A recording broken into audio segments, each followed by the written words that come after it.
پھر بھی اللہ ہی کے عاشق بنے رہو، اللہ ہی سے محبت کرو تو کامیاب ہو گئے، دنیا کو برتو۔ اگر دنیا یہ عروس ہزار داماد جو ہے اگر کہیں یہ محبوبہ بن گئی تو گئے، ختم۔ اچھا دیکھیے اس سورہ حدید میں اب یہ دنیا کی حقیقت کو اس طرح بیان کر کے دو نتیجے جو اس سے نکلتے ہیں ان کو علیحدہ علیحدہ بیان کر دیا۔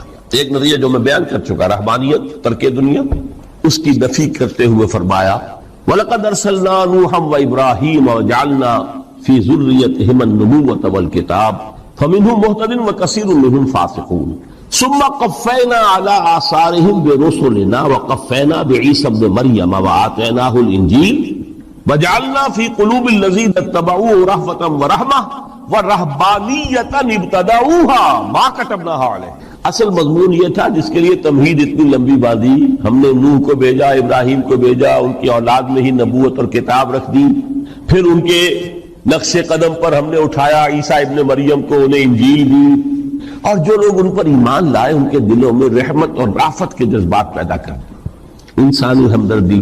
حضرت عیسیٰ کا جو اپنا مزاج تھا، ظاہر بات ہے کہ آپ کے حواریین اور آپ پر ایمان لانے والوں میں اسی کا ایک عکس پیدا ہونا تھا، لہذا وہ ایک خاص کیفیت۔ لیکن فرمایا ایک شے کیوں انہوں نے بدعت کے طور پر ایجاد کر لیا، وَرَهْبَانِيَّةً ابْتَدَعُوهَا مَا كَتَبْنَاهَا عَلَيْهِمْ، رہبانیت کی انہوں نے بدعت ایجاد کر لی، یہ انہوں نے کی ہے، ہم نے یہ ان پر فرض نہیں کی۔ یہ ہے وہ منفی نتیجہ، گریز، خانقاہوں میں جا کر بیٹھ جاؤ، موناسٹسزم، تجرد کی زندگی گزارو، نتیجہ اس کا کیا نکلتا ہے کہ بظاہر راہب اور راہبائیں رہ رہی ہیں اور رہ رہے ہیں، اور اندر جو حرام کاری کے بازار چل رہے ہیں، اور تہخانوں کے اندر حرامی بچوں کی قبروں کے قبرستان بنے۔ ہسٹری آف کرسچین موناسٹسزم پر کتابیں پڑھ لیجیے، خود انہوں نے اپنے سارے جو ہیں بخیے اجیڑ کر خود رکھ دیے۔ یہ رہبانیت، یہ اسلام کا راستہ نہیں ہے۔ احادیث کے حوالے سے میں آپ کے سامنے پہلے بیان کر چکا ہوں، میں بعد میں تھوڑا سا عرض کروں گا کہ ہمارے ہاں بھی یہ رسم کیوں آئی اور کیسے آئی۔ الحمدللہ اس درجے میں نہیں آئی جس درجے میں کہ کرسچینٹی میں آئی ہے، الحمدللہ ثم الحمدللہ، لیکن کسی درجے میں اگر آئی ہے تو کیوں آئی ہے یہ میں بعد میں عرض کروں گا۔ لیکن اس کا مل حیات دنیا الا متاع الغرور کا دوسرا نتیجہ کیا ہے؟ پہلا نتیجہ تھا گریز کا، پسپائی کا، فرار کا، معاشرے سے نکل بھاگنے کا، تاکہ معاشرے میں اشرار کھل کھیلیں، جو چاہے کریں۔ ایک راستہ یہ ہے، ترک دنیا کے معنی ہے ترک لذات دنیا، آسائشوں کو ترک کرنا، سختیاں جھیلنا، کس لیے؟ تاکہ دنیا سے ظلم کا خاتمہ ہو، باطل کا تختہ الٹ دیا جائے، ظلم کا استیصال۔ ظاہر بات ہے ظالم آسانی سے ظلم نہیں چھوڑے گا، ایکسپلائٹر وعد و نصیحت سے اپنے ایکسپلائٹیشن سے باز نہیں آئے گا۔ شاذ ہوتے ہیں اس طبقے کے اندر بھی یقیناً کچھ سلیم الفطرت لوگ ہوتے ہیں، جیسے طبقہ اشرافیہ سے تھے حضرت ابو بکر رضی اللہ تعالیٰ عنہ، سلیم الفطرت انسان تھے، وہ کوئی غلاموں کے طبقے سے تو نہیں تھے، کوئی فقراء کے مساکین کے طبقے میں سے نہیں تھے، اونچے طبقے میں سے تھے، عشرہ مبشرہ اکثر و بیشتر اس طبقے سے تھے۔ لیکن بائی اینڈ لارج وہ جو طبقہ ہوتا ہے، یا تو وہ اپنے جبر اور استبداد کا تخت جو ہے جما کر بیٹھا ہوا لوگوں کی گردنوں کے اوپر، پولیٹیکل ریپریشن ہے، یا اکنامک ایکسپلائٹیشن ہے، استحصال، محنت لوگ کریں کھائیں گے، ہم عیش ہم کریں گے، محنت کسان کریں جا کے کھیت میں، ہم لے آئیں گے اپنا حصہ اور عیش کریں۔ یا کوئی سوشل ڈسکریمنیشن ہے، یہ اونچا ہے یہ نیچا ہے، یہ تو پیدا ہی ہوا ہے شودر، یہ اس سے نکل ہی نہیں سکتا، اور یہ پیدا ہوا برہمن، یہ تو اونچا ہے۔ اس تینوں قسم کے ظلم، اس کا خاتمہ کرنا، اس کے لیے جدوجہد کی ضرورت، جہاد کی ضرورت، قتال کی ضرورت ہے، اور جہاد و قتال آپ نہیں کر سکتے جب تک کہ لذات دنیاوی سے کنارہ کشی نہ کریں، جب تک کہ اپنی بیلٹ کو ٹائٹ نہ کریں، جب تک کہ اپنی ضروریات زندگی کو کم نہ کریں۔ ضروریات زندگی کم کریں گے تو تفریغ الاوقات ہوگا، جو تبلیغی بھائیوں کی اصطلاح ہے، بہت اہم ہے، اپنے وقت کو فارغ کر سکیں گے۔ اس وقت کو فارغ کریں گے تو پھر وہ جد و جہد، وہ محنت، وہ جہاد، اس کے لیے آپ کے پاس وقت ہوگا، اس کو آپ لگا سکیں گے۔ پھر اس میں جب سخت سے سخت منزلیں آئیں گی تو اس میں میدان میں مقابلہ بھی ہوگا، جان کی بازی بھی کھیلنی پڑے گی، اس میں قید و بند کا وقت بھی آ سکتا ہے۔ 3 برس تک اگر محمد عربی صلی اللہ علیہ وسلم پورے خاندان بنی ہاشم کے ساتھ بدترین اسیری سمجھ لیجئے شیب بنی ہاشم میں جو رہے، یہاں تو اسیروں کو آپ راشن تو دیتے، کھانا تو دیتے، وہاں تو اصل جو ہے وہ تو دونوں طرف سے گھاٹی کا منہ بند کر دیا گیا تھا، سیل تھی کہ کوئی شے جو ہے وہ جانے نہ پائے گا۔ 3 برس، جس میں کہ وہ وقت بھی آیا ہے کہ سوکھے ہوئے چمڑے ابال ابال کر اس کا پانی جو ہے بلکتے ہوئے بچے، پھول جیسے بچے بنی ہاشم، ان کے حلق میں ٹپکایا گیا ہے، اور کچھ نہیں۔ کچھ تھے لوگ، حکیم بن حزام جیسے رضی اللہ تعالیٰ عنہ، بعد میں ایمان بھی لے آئے۔ حضرت خدیجہ رضی اللہ تعالیٰ عنہ کے چونکہ وہ قریبی رشتہ دار تھے، وہ پہاڑ کو کراس کر کے چوٹی پر سے اتر کر کچھ کبھی کبھی کھانے پینے کی چیز پہنچا دیتے تھے۔ یہ سارے مراحل آئے۔ یہ جو ہے یہ مثبت ہے۔ ترک دنیا وہ نہیں، ترک دنیا سے مراد دنیا کی لذتوں سے، دنیا کی آسائشوں سے، ان سے آدمی اپنے آپ کو پیچھے ہٹائے، ان کو چھوڑے، ان کو ترک کرے، تاکہ اپنا وقت، اپنا مال، اپنی صلاحیتیں صرف کر سکے۔ کس کام کے لیے؟ اب اس کے لیے دیکھیے آیت نمبر 25 ہے یہ سورہ حدید کی۔ لقد ارسلنا رسلنا بالبینات، ہم نے اپنے رسولوں کو بھیجا واضح چیزوں کے ساتھ۔ بینہ وہ شے جو خود ظاہر ہو۔ آفتاب آمد، دلیل آفتاب۔ جب سورج طلوع ہو گیا وہ خود اپنے وجود پر دلیل ہے، اس کے لیے کسی اور اضافی دلیل کی ضرورت نہیں کہ سورج موجود ہے، وہ تو ہے، سب کو نظر آ رہا ہے۔ تو بینات سے مراد معجزے بھی ہیں، اور وہ تعلیم جو ہے بنیادی دین کی کہ جو فطرت انسانی کی جانی پہچانی ہوئی شے، دونوں پر اس کا اطلاق ہو جائے گا۔ لقد ارسلنا رسلنا بالبینات وانزلنا معهم الکتاب والمیزان، اور ہم نے ان کے ساتھ کتاب اتاری، میزان اتاری۔ یہ سب کچھ کس لیے کیا؟ لیقوم الناس بالقسط، تاکہ لوگ عدل پر قائم ہوں۔ یہ ہے سول آبجیکٹو۔ یہ نہیں بس ہماری کتاب پڑھ لیا کرے، ختم قرآن ہو گیا، اللہ اللہ دعا مانگ لی، چھٹی۔ قائم کرو اس کو، وہ میزان عدل نصب کرو، ہر ایک کو وہی تل کر ملے جو اس کا حق ہے، اور ہر ایک سے وہ لیا جائے کہ جو اس کے ذمہ واجب ہے۔ اگر یہ نہیں تو بابا پھر سب کہانیاں ہیں، شریعت اور دین اور نماز اور روزہ اور حج، کوئی حیثیت۔ اچھی طرح سن لیجیے میری بات، قرآن مجید میں کہلوایا گیا حضور سے، قل یا اہل الکتاب لستم علی شیء حتی تقیموا التوراۃ والانجیل وما انزل الیکم من ربکم۔ اے نبی ان سے کہہ دیجئے، کتاب والے تمہاری کوئی حیثیت ہی نہیں، ہماری نگاہوں میں تمہارا کوئی مقام ہی نہیں، جب تک کہ تم قائم نہیں کرتے تورات کو اور انجیل کو، جو کچھ کے نازل کیا گیا تمہاری طرف، تمہارے رب کی طرف سے۔ قائم کرو، پھر آؤ ہم سے بات کرو، ہم سے دعا کرو، ورنہ دفع ہو جاؤ۔ Nothing doing. We don't care for you. لستم علی شیء حتی تقیموا التوراۃ والانجیل وما انزل الیکم من ربکم۔ اب قانون خداوندی تو بدلتا نہیں ہے، نہ فرام پرسن ٹو پرسن، نہ فرام نیشن ٹو نیشن، نہ فرام امہ ٹو امہ، اٹل ہے۔ وَلَن تَجِدَ لِسُنَّتِ اللَّهِ تَبْدِيلًا وَلَن تَجِدَ لِسُنَّتِ اللَّهِ تَحْوِيلًا۔ سنت اللہ تو ایک ہے۔ اب اس آیت کو ذرا پڑھیے، قُلْ يَا أَهْلَ الْقُرْآنِ لَسْتُمْ عَلَىٰ شَيْءٍ حَتَّىٰ تُقِيمُوا الْقُرْآنَ وَمَا أُنزِلَ إِلَيْكُم مِّن رَّبِّكُم۔ کہہ دو اے محمد کہ اے قرآن والو، تمہاری کوئی حیثیت نہیں ہے ہمارے ساتھ جب تک کہ تم قرآن کو قائم پڑھ لو اور اس کے قرات کے مقابلے منعقد کرا لو، اور سونے کے تاروں سے اسے لکھ لو، اور اس کو جو چاہو کر لو، کوئی حیثیت نہیں۔ قائم کرو اس قرآن کو، اس کے نظام کو، اس کے قانون کو، جو حضرت ابوبکر نے فرمایا تھا، پہلا خطبہ جو دیا ہے آپ بیعت خلافت کے بعد، تم میں ہر قوی میرے نزدیک ضعیف ہوگا جب تک کہ اس سے حق وصول نہ کر لوں، اور ہر ضعیف قوی ہوگا جب تک کہ اسے اس کا حق دلانا۔ سورہ شورى میں حضور سے کہلوایا گیا، قل وَأُمِرْتُ لِأَعْدِلَ بَيْنَكُمْ، مجھے یہ حکم ہوا ہے کہ میں تمہارے مابین عدل قائم کروں۔ میں واعظ بن کر نہیں آیا، میں بدھ مت کے بھکشو بنانے کے لیے نہیں آیا تمہیں۔ ہاں انقلابی عمل میں ایک مرحلہ آتا ہے، بدھ مت کے بھکشو بننا پڑتا ہے کچھ عرصے کے لیے، تیاری کا مرحلہ، وہ میں ابھی بعد میں ذرا بیان کر دوں، لیکن مستقل نہیں ہے یہ بدھ مت کے بھکشو۔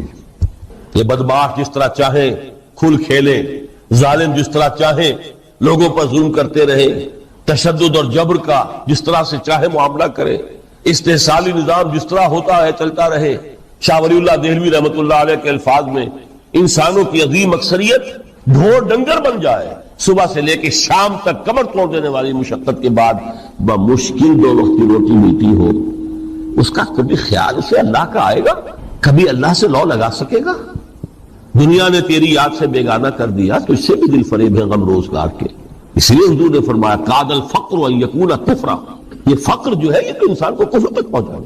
عدل قائم کرو۔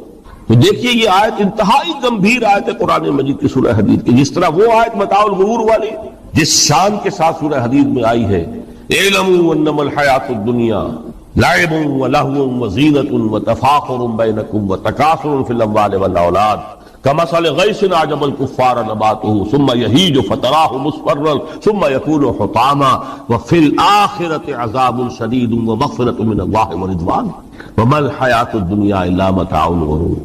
لیکن اس کا نتیجہ کیا نکلنا چاہیے؟ لقد ارسلنا رسلنا بالبینات وانزلنا معهم الکتاب والمیزان لیقوم الناس بالقسط. Now prepare for the shock.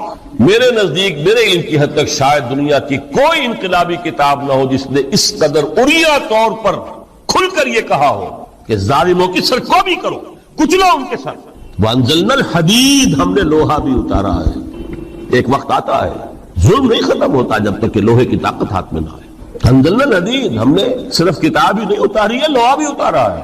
فیہ باس شدید، اس میں جنگ کی صلاحیت ہے. ومنافع للناس، لوگوں کے لیے کچھ اور منفعتیں بھی ہیں. کوئی توا پرات چمٹا یہ بھی بنا لو، ٹھیک ہے، لیکن اصلاً یہ اسلحہ کے لیے. وانزلنا الحدید، اسی تو سورہ حدید کا نام حدید ہے. فیہ باس شدید ومنافع للناس ولیعلم اللہ من ینصرہ ورسلہ بالغیب. اللہ دیکھنا چاہتا ہے کون ہے اس کے وفادار بندے تو اس لوہے کی طاقت کو ہاتھ میں لے کر مدد کرتے ہیں اس کی اور اس کے رسولوں کی غیب میں ہونے کے باوجود. ان اللہ قوی عزیز، ویسے اللہ قوی ہے، عزیز ہے. آنے واحد میں کفر کو ختم کر دے جب چاہے، آنے واحد میں ظالموں کا ظلم جو ہے وہ ختم کر کے رکھ دے. وہ سب کچھ کر سکتا ہے، لیکن پھر تمہاری آزمائش کیسے ہوگی؟ کیسے معلوم ہوگا ہوز ہو، کس کا کیا مقام تھا، کس کے پاس کتنا یقین کا سرمایہ تھا، کس کے ایمان کی گہرائی اور گہرائی کا کیا عالم تھا، کس نے ہمارے دین کے لیے کیسی کیسی قربانیاں جھیلی ہیں. یہ ہے ترک دنیا جو موسٹ پروفاؤنڈ ہے، نتیجہ خیز ہے، خیر کو وجود میں لانے کے لیے ہے. لیکن اس کی مثالیں موجود ہیں. حضرت مصعب بن عمیر رضی اللہ تعالی عنہ، ایام جاہلیت میں کہا جاتا ہے ان کا جوڑا جو ہے شام سے تیار ہو کر آتا تھا. جیسے کبھی مشہور ہے کہ پنڈت نہرو کا بھی کپڑے سل کر آتے تھے پیرس سے. موتی لال نہرو کا بیٹا، اور موتی لال نہرو وہ تھا کہ وائس رائے کی پہلی کار آئی ہے ہندوستان میں تو دوسری کار موتی لال کی آئی، اس کا بیٹا، اس کے کپڑے پیرس سے سل کر آتے. مصعب بن عمیر کے کپڑے شام سے تیار ہو کر، اور وہ ہمیشہ عطر میں بسے ہوئے ہوتے تھے. یہاں سے گزر گئے. شخصیت کی ظلمانیت نے ہماری اس نورانیت کو گل کیا، دفن کیا ہوا، چھپایا ہوا. بس یہ فرق ہے. انہیں آپ کہہ لیں نور، صحیح ہے، ان کی نورانیت غالب. یہی بات ہے جو حضور نے اس طرح سمجھائی.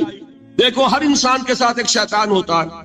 اب کسی صحابی نے بڑی جرت سے کام لیا، پوچھ لیا حضور کہ آپ کے ساتھ بھی ہے؟ ہر انسان کے ساتھ جو کہا تو انسان تو ہے آپ بھی، کیونکہ آپ کے ساتھ بھی ہے. آپ نے فرمایا ہے، لیکن میں نے اسے مسلمان کر رکھا. بات ختم ہو گئی. نفی نہیں ہے، وہ میرے تابع ہے، میرا مطیع ہے، مجھے گدن نہیں پہنچا سکتا. ہے تو صحیح، لیکن نہ ہونے کے درجے میں آ گیا کہ نہیں. یہ ہے فرق سارا. اور میں یہاں پہ کوٹ کرنا چاہتا ہوں ایک بہت بڑے بریلوی مکتب فکر کے عالم دین صاحبزادہ، نام میرے ذہن سے ایک دم اتر گیا، فیض الحسن. اللہ تعالیٰ ان کی خطاؤں سے درگزر فرمائے، ان کی مغفرت فرمائے. آپ نے سنا ہوگا نا. انہوں نے ایک روز تقریر کی جو میں نے سنی، اور تقریر کہاں کی؟ ساہیوال میں.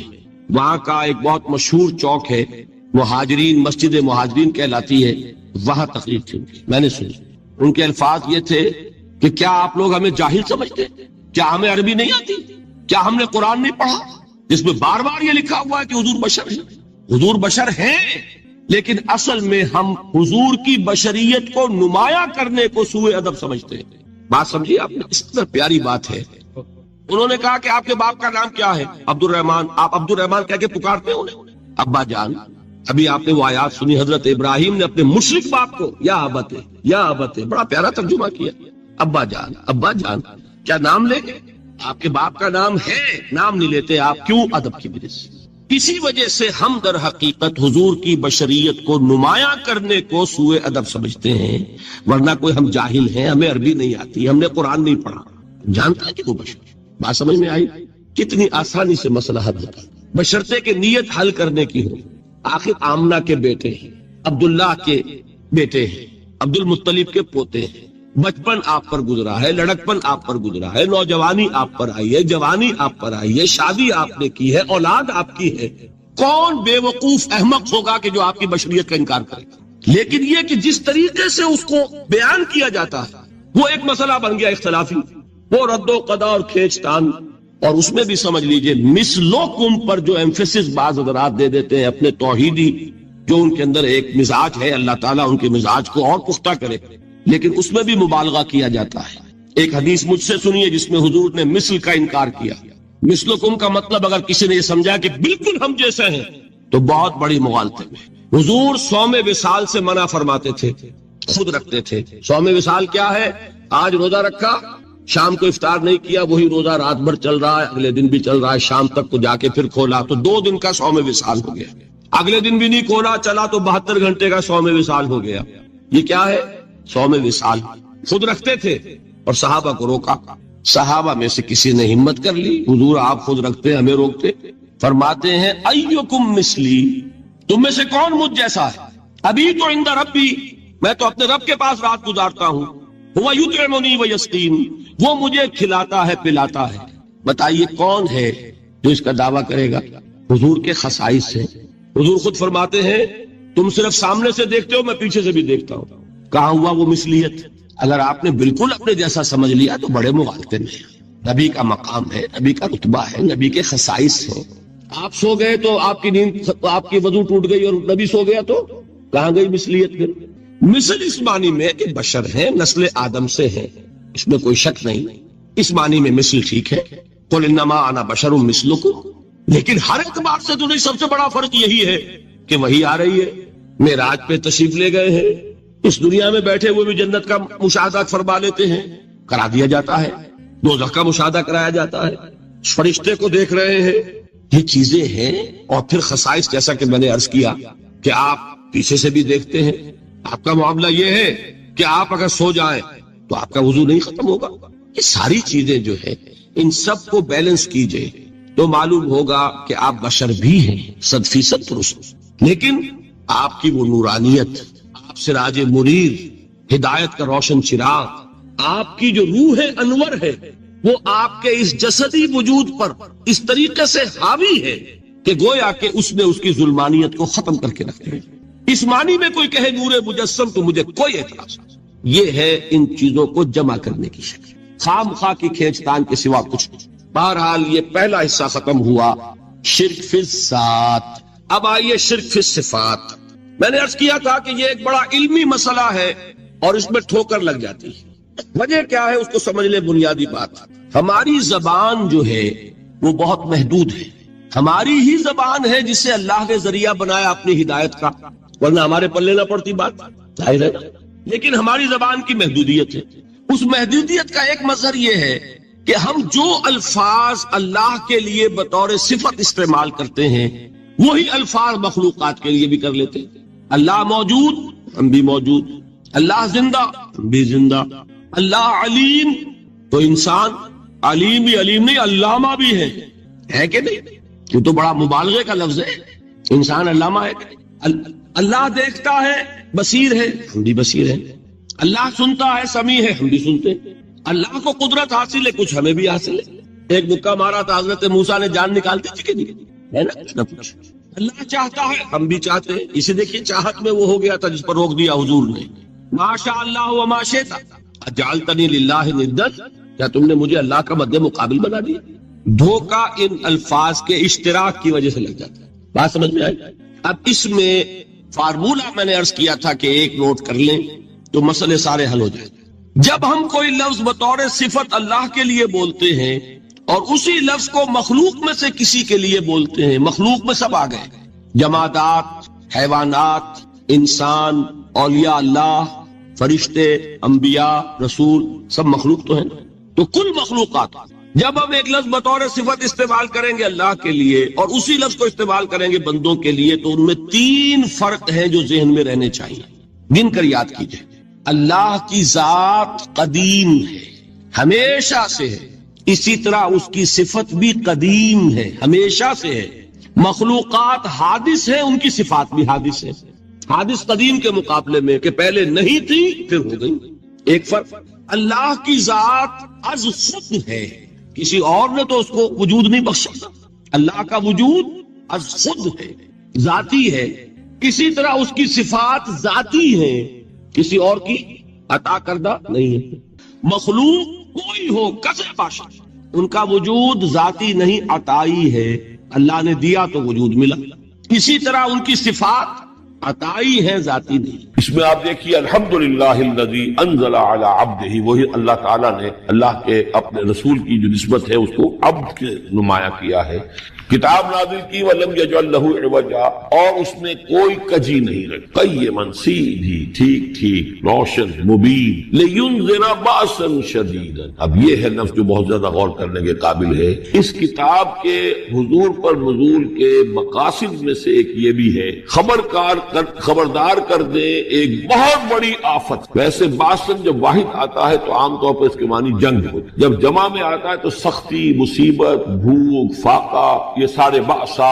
آیت البر میں بھی ہم نے پڑھا والصابرین فی البأساء والضراء وحین البأس. بأسا جب جمع میں آیا ہے تو فقر و فاقہ، تکلیف، مصیبت، اور حین الباس جنگ کے وقت. تو ان دونوں کو ذہن میں رکھیے. بہت بڑی آفت، بہت بڑی آفت، بہت بڑی آفت ایک تو ہے دجالی فتنے کی، دجال المسیح الدجال جو آنے والا ہے، جس کے بارے میں حدیث میں آتا ہے کہ کوئی نبی اور رسول ایسا نہیں گزرا جس نے اپنی قوم کو دجال کے فتنے سے آگاہ نہ کیا. اور پوری انسانی تاریخ میں دجال کے فتنے سے بڑا وہ ہر بندہ مومن کے امتحان کے لیے کڑا ترین جو ہے مرحلہ آ جائے گا، سخت ترین امتحان کا لیا جائے گا. یہ جو سختی ہے اس کی خبر دیتے ہوئے یہ سورہ مبارکہ نازل ہو رہی ہے. اور خاص طور پر اسے باسن اگر جنگ کے معنی میں لیں تو الملحمۃ العظمی، کتاب الملاحم، جو کہ آپ دیکھیں گے احادیث کی کتابوں میں پورا باب ہے کتاب الملاحم، اور اس کا تعلق بھی دجال کے ساتھ ہے، کیونکہ پھر دجال ہی کو قتل کریں گے حضرت مسیح علیہ السلام نازل ہو کر. تو یہ سارا مسئلہ جو ہے اس کی خبر دینے کے لیے قیما لینذر بأسا شدیدا من لدنہ. گویا کہ یہ جو احادیث کی کتابوں میں آپ کو حدیث کے ابواب ملتے ہیں، چاہے وہ کتاب الفتن ہو اور چاہے وہ کتاب جو ہے آثار قیامہ ہے، اس طرح کے جتنے بھی ہیں، اور کتاب الملاحم ہے، یہ گویا کہ اس کی شرح ہے لینذر بأسا شدیدا من لدنہ.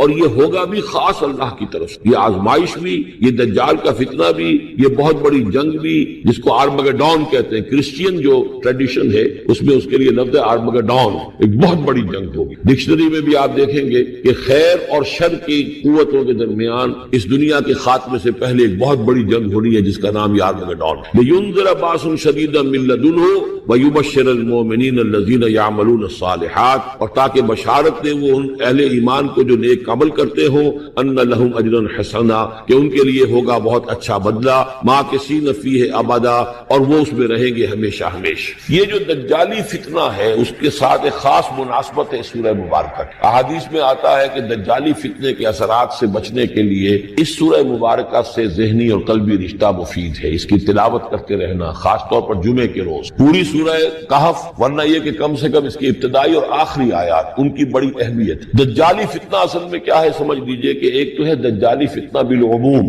دجل کہتے ہیں فریب کو. جیسے کہ کوئی نبی نہیں ہے، وہ اس نے فریبی لبادہ اوڑھ لیا، نبوت کا دعویٰ کر رہا ہے، وہ دجال ہے. تو اس طرح کی تو حضور نے فرمایا ہے کہ 30 دجال پیدا ہوں گے. انہی میں سے ایک ہمارے زمانے کے اندر جو ہے یہ غلام احمد قادیانی بھی تھا، وہ دجال تھا، جس نے کہ اعلان کیا کہ میں نبی ہوں جبکہ وہ نبی نہیں تھا. تو فریبی بنا ہوا جس نے کہ ملمہ اپنے اوپر چڑھایا ہوا ہے. اسی طریقے سے دجالی فتنہ یہ جو ہے اس پوری دنیا میں اس وقت جو فتنہ ہے وہ یہ ہے کہ مادہ پرستی کا اتنا غلبہ ہو چکا ہے ذہنوں کے اوپر، افکار کے اوپر، لوگوں کے نظریات کے اوپر، لوگوں کی اخلاق کے اوپر، لوگوں کے اقدار جو ہیں، ویلیوز جو ہیں اس کے اوپر، کہ وہ آخرت کو بالکل بھول گئے، اللہ کو بھول گئے، اسباب کے اندر گم ہے، مسبب الاسباب سے ظہور ہو گیا. دنیا ہی دنیا ہے، آخرت کو بھولے ہوئے. مادہ ہی مادہ ہے، روح سے کوئی سروکار ہی نہیں. یہ ہے بالعموم جس کا نام دجالی فتنہ ہے کہ حقیقت کے اوپر پردہ پڑا ہوا ہے، آخرت پر دنیا کا پردہ پڑا ہوا ہے.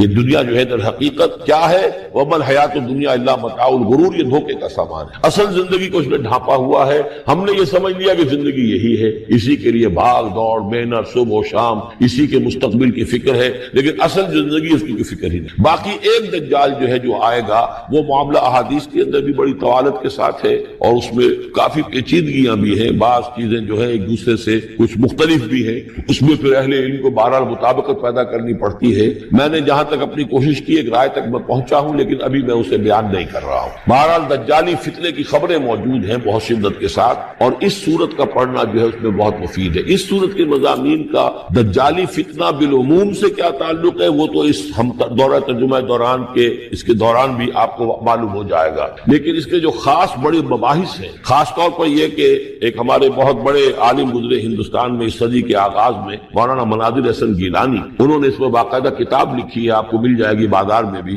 اصحاب کہف کے جو کا معاملہ سورہ کہف کے مباحث ہیں ان کے۔ میں نے اس کو اپنی ایک تقریر کے اندر کسی خطاب جمعہ میں سورہ کہف کے مضامین کا خلاصہ بیان کیا تھا، جس کا عنوان ہے دنیا کی حقیقت۔ ظاہر بات ہے تفاصیل زیادہ جو ہے وہ میرے لیے ممکن نہیں ہے کہ اس دورہ ترجمہ کے دوران بیان کر سکتے۔